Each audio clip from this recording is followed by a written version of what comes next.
Hello everyone, Hawkey here, back with another sort of Convallaria video. So I wanted to go through the details and summarize the live stream. I did stream the live stream live and went through the translations in my video, but we'll go through this in more detail. So the main details of the live stream was discussing about the Spiral of Destinies 4.0. So in 4.0, you go through and play.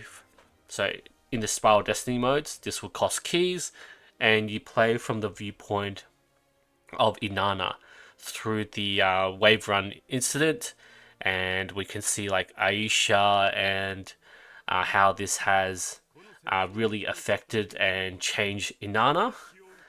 And yeah, we just see a different side of Inanna. Like you can see Inanna here fighting August with the sword.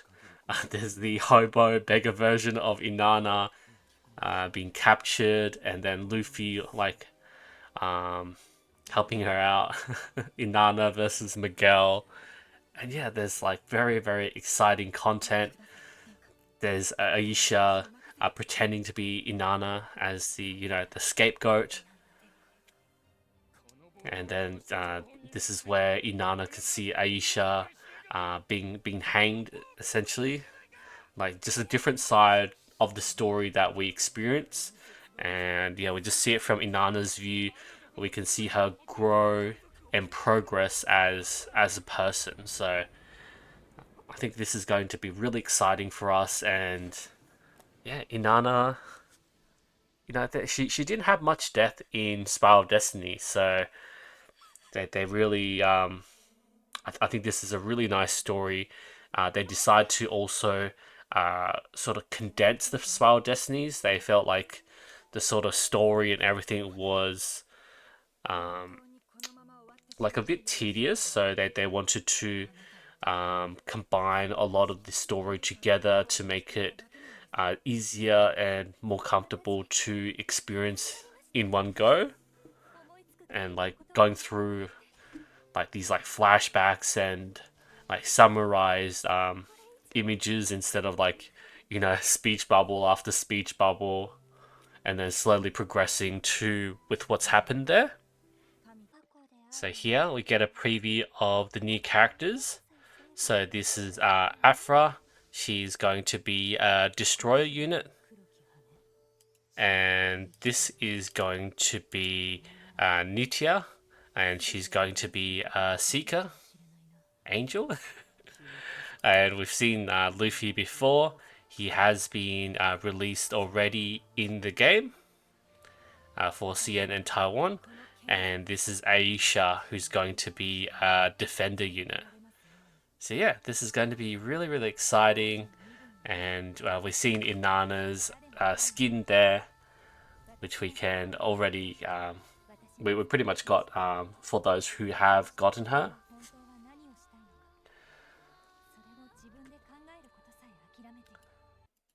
And yeah, so this is where we see Inanna there, and she's like a Gloria for Iria.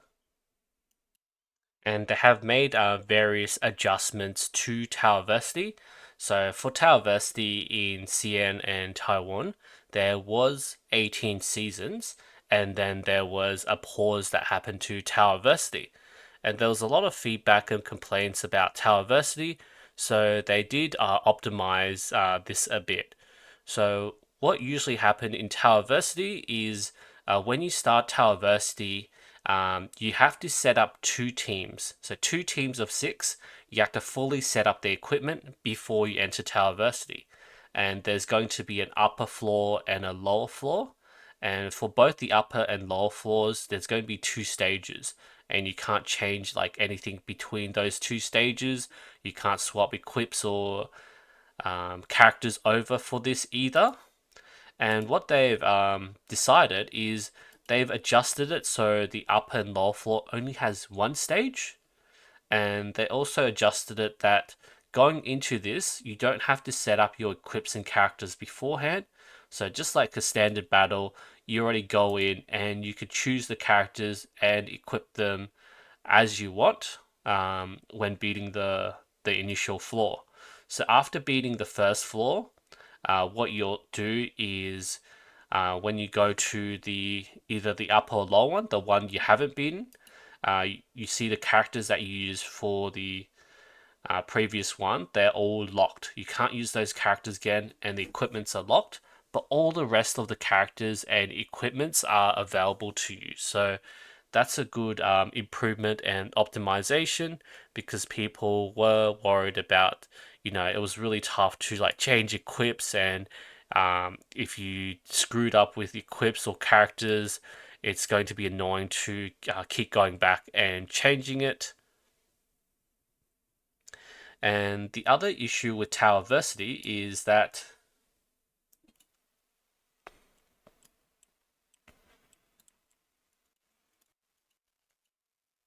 discovery experience.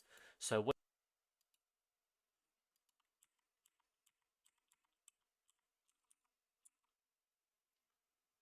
another thing they talked about was the new Voyage of Discovery mode. So they're going to push this mode to a more roguelike experience. So when you start this new Voyage of Discovery, you can choose the different adventure styles. So the type of like categories of like mutations, like blessings that you'll get for your characters. So like this one, impregnable, which is like you get become tanky, health regeneration, high armor, wind speed, move like the wind, so like high movement, maybe multiple attacks, and hit very fast sort of thing. And then Adventure's Heart, this is more like stealth, one shots, and leave your enemies helpless in the shadows. So that would really change the Voyage of Discovery. So in the video that they showed like a bunch of skills like instant, can teleport, damage is reduced, can act again, and using active skill you get one energy, cooldowns reduced by one turn, can be triggered 2 times per round. And this is more like if they chose this like wind speed option, you get this very fast, very like you can multiple attack, high movement sort of gameplay, like hit many times, and yeah, that's going to be very very interesting for Voyage of Discovery. So for Voyage of Discovery, they have changed it to like 7 stages, and they plan to continuously make updates to this. So make it even more like a roguelike mode. You can gain more buffs, and you sort of build your heroes around those different buffs instead of just like going in with your strongest team and but then like all these buffs don't really work out for your team. They're going to like introduce your shop as well, and yeah, just make this like a more roguelike sort of experience. Another thing that they talked about is this brave adventure story, yeah, brave story adventure. So basically this is a spiral destiny mode where it's focused on combat, and basically you just build units with multiple tailored skills to beat stages. And what they're going to introduce in this is you can play in like classic plot battles, like the big battles or like the final battles that we had in the actual Spiral Destiny story. And yeah, so sort of just make it unique in the way. So maybe you guys remember, like, I don't know, the Scorch Earth event, and then you could bring your units in with these tailored skills to, try and rescue the Builders, for example. And yeah, they just wanted to really change the gameplay and provide more innovation, which they didn't really do in the first year. And another big thing that we've been waiting for is the rank 13 skill. So initially, there's only going to be 12 units that gain this rank 13 skill. So I covered it in my previous video. There was Cole, Rawia, Iggy, Miguel, Samantha, Mytha, Guzman, Teton, Lily Xavier, Beryl, Garcia. So yeah, some rank 13 skills there, and they did go through a few translations here. So we can see Tiden, Shield of Iron Law, attacks inflict penetrating damage equal to 30% of the physical shield. Alert increases by 1. Player will not be interrupted when the alert is on. This is Cole's skill, we've seen it before. Damage and crit damage by 15%. Wipeout is reduced by 1 energy. And Omen of Death changed to any enemy is defeated. Miguel, physical attack 20%. When performing range attacks, turn terrain into burning for 2 turns. Xavier, Vanguard camp cooldown reduced by 3. And compared with basic attribute, when speed increases by 100 points, damage is increased by 20, and damage received is reduced by 20. Iggy's skill, so they're finally giving Iggy indoor block. Duration of hunting ready's effect increases by 1 turn. Crit rate, crit damage 15% increase, and after attacking, move 3 squares. Rawia also ignores block now. When Tipsy's on, attack, crit damage, skill increased by 15 and reduced damage by 15. Mytha, attack, defense increased by 20, healing by 40. After active skill cooldowns reduced by 1 and can be triggered once per round, so you can spam Mytha skills. And yeah, they also showed that this is like a general skill. Like Beryl can get this like general skill 10% damage increase, and you can also upgrade it to for all characters with Burning Ignite 10% more increase. And we can see this Tiden in battle with the skills there. And yeah, I think that's the big alert there. Yeah, counter. So when he gets attacked, the alert doesn't drop off, which is pretty good, because that was one of the weaknesses of alert. This is Mytha, and yeah, she uses her skill and can get healing. So rank 13, so Beryl can unlock this sort of general skill. They didn't show us the what the other skill does, so and they're saying that she can combo with Levita, and yeah, they just provide some sort of like burning combo. Maybe like back in Scorch Earth when Alexia and Lilywheel did a sort of combo skill as well. And you did notice that rank 13 provides unique materials. There's Miguel doing a bunch of burning there. And there's going to be this new mode. So you can either fight a boss to gain these resources to upgrade your rank 13 skills, or there's like a daily quest that you can do to gain a bit of resources as well for newer players. And yeah, you can see that you can only do that 3 times. And they say the bosses here is going to be similar to the weapon trials as well, and you can use like a lot of different units to sort of beat these stages, which is yeah, that's very interesting there. There's going to be an improvement to the talent system that you can upgrade your talents even further and gain unique skills. So yeah, just a bunch of extra skills. Damage caused by shatter to defenders increased by 40%. So yeah, just a lot of interesting updates to the game. More power creep, right? And they finally bring material synthesis into the game. They said can raise up or down the quality of the materials, and also change them to primordial dust as well. So that's going to be pretty cool there, and a nice addition to like our spare resources in the game. There's going to be this sort of universal crystal. So what this universal crystal does is it gives you a shard of a specific element, well, specific role, I mean.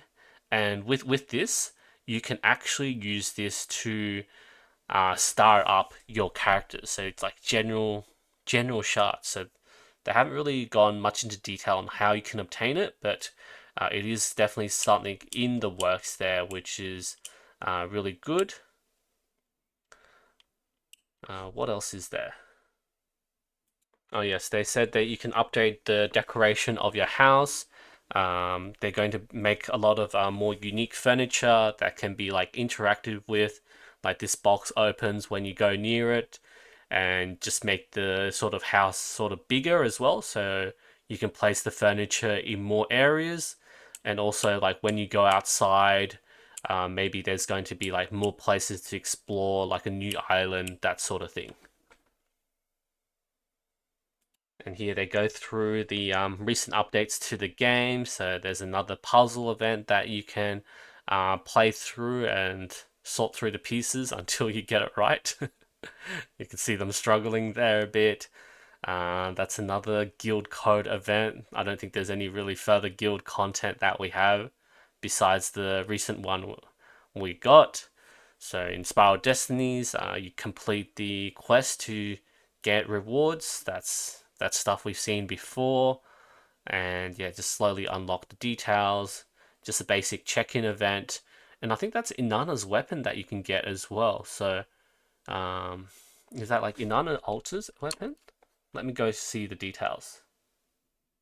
Yeah, it looks like Inanna's weapon, Dawn Moon, defense increase when using single target support professional skill, Dawn Glory 2 to yourself and target, once in entire battle, when treating Dawn Glory 2 units, random level 2 debuff, limited once per round. This was Sylvia's sword when she was a girl. After the War in Independence, Sylvia gave Dawn Moon to Inanna, then Inanna gave it to her relatives who had practiced swordsmanship with her since childhood. Guard Knight Aisha. Oh, okay, so it's Aisha's sword. Okay. Possessing gentle and holy power. Okay, that's interesting. Alright, so more events, gaining a bunch of resources, and it looks like that's cool furniture as well. And yep, so more check-in and fates there. So this is for 4.0, so we're not really getting that yet. And this is the boss battle sort of mode to farm more like talent skills, and as well as the rank 13 upgrade materials. They're going to add more details to the Voyage Memento, so another stage. Oh, actually, that's the universal crystal. So 50 of the universal crystals, so you can upgrade any unit that you want there, pretty much. They're adding more details and furniture to the shop. Yeah, and then that's the universal crystals there as well. More packages. There's going to be a selector where you can select a bunch of units up until Crimson Knight 3.0. All right, so there's the Gloria cosmetic that they've been talking about. So Gloria wears a fashionable dress. I think she does look very fancy. Apparently, this is going to be like a paid astral gem pack, so that's what they were saying there. And yeah, probably not like the Wish Gacha that we were expecting. So I think that's more reasonable, maybe like 30 USD or something that we'll be looking at. Yep, so they said upgrading Tower Versity, more farm events, and yeah, that's pretty much it. Okay. Oh yes, so they were saying that there's going to be an event where you get like a free Mytha cosmetic as well, and there's a Beryl figurine that's going to go up for sale. She does look cute there. I wonder how many of you will be trying to pick that one up. And yeah, they'll just pretty much just thanking everybody there. CN codes, which doesn't mean anything to us. And last but not least, there's going to be this mushroom guy. So this is going to be our first ever collab. So this is delicious in dungeon. So that's going to be pretty cool. All right, thank you everyone so much for watching, and I'll see you guys next time.